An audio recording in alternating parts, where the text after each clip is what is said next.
Let's compare what happens when you lift a light dumbbell versus a heavy one. If I grab a light dumbbell and start lifting it slowly with control, I'll be able to do quite a few reps before it starts to burn and I eventually have to put it down. Now, if I grab a heavier dumbbell and start lifting, I'll do fewer reps with good control, but the weight starts slowing me down as I push further until I reach a point where I physically can't do another rep. But here's where a lot of people get confused, mostly people who only chase after that burning sensation in training, because just feeling that burn or moving slowly doesn't always mean you're training effectively. There is something known as the force-velocity relationship, and it comes into play here. In simple terms, the more force your muscles need to produce, the slower they move. So when I pick up a light weight and intentionally slow it down, I'm not actually producing more force, I'm just choosing to move slower. It's more control than effort. That slow speed isn't coming from my muscles being forced to work harder, it's just me pacing it. Now compare that to a heavier weight where I'm still trying to move with control, but the weight itself starts to slow me down. Not by choice, but because my muscles are being challenged to produce more force. That's real effort. That's where you're recruiting those muscle fibers with the most potential for growth. So just because something feels slow doesn't mean it's hard. The key difference is whether the load is forcing you to slow down or whether you're just choosing to. That small detail completely changes the training effect. Your nervous system and muscles operate on a principle known as the Henman size principle. Your body recruits muscle fibers in order from the smaller, low-effort ones to the larger, high-threshold ones, depending on how much force is needed. With a lighter weight, your body starts with the low-threshold fibers. As fatigue builds or the weight gets heavier, it begins to bring in the bigger, stronger fibers. Those are the fibers with the most potential for growth, like I mentioned earlier. So whether you're lifting heavy from the start or pushing a light set deep into fatigue, the goal is to reach that level of effort where the high threshold fibers get involved. And research supports this. Muscle growth can happen with both light and heavy weights, as long as your sets are taken close enough to failure. So when people ask what's better for muscle growth, light weights with more reps or heavier weights with fewer reps, the answer isn't always black and white.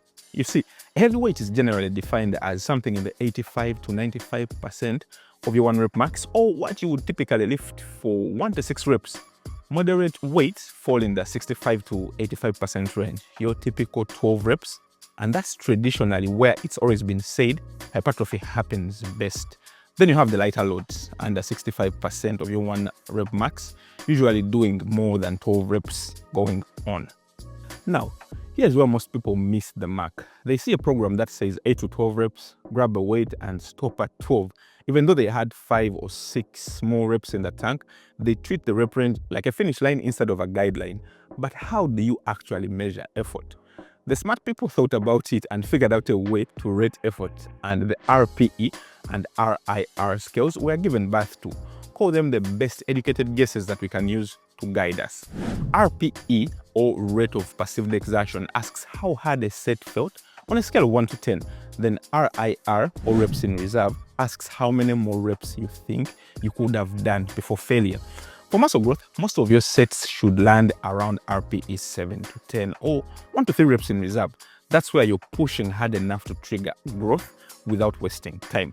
The tricky part is that most beginners are bad at judging this, but the more you train, the better you get at recognizing how close you are to failure and how much effort you're actually putting in when you're training.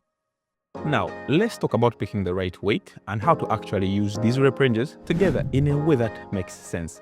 Each rep range has something to offer, and instead of locking yourself into just one, you can use all of them in a balanced way in your workouts. There are very many different ways to structure a workout, but just use this as an example, as a general structure.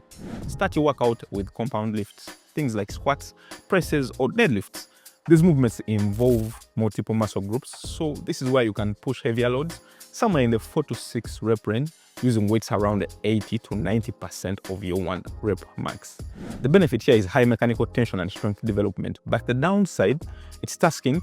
You can't do too many of these, and form has to remain on point so that you don't get injured. Next, move on to your accessory work, stuff like rows, lunges, or dumbbell presses.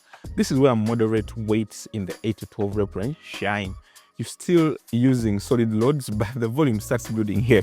This is great for hypertrophy, more forgiving on joints, and easier to accumulate training volume. The trade-offs: you still have to push close to failure or risk leaving gains on the table. Finish with isolation movements like bicep curls, lateral raises, or leg extensions. These are perfect for lighter loads and higher reps.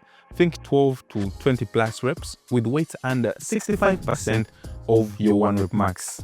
These won't wreck your central nervous system, but they still contribute to growth through metabolic stress and full fiber recruitment if you push the set hard enough.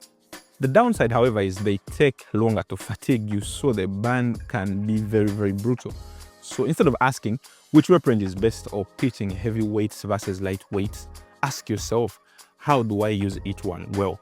Because the truth is, they all work. They all work. But they work better together, not in isolation. This is Coach Henry with the Unwrapped podcast. Like, subscribe, share, comment. I'll see you in the next one.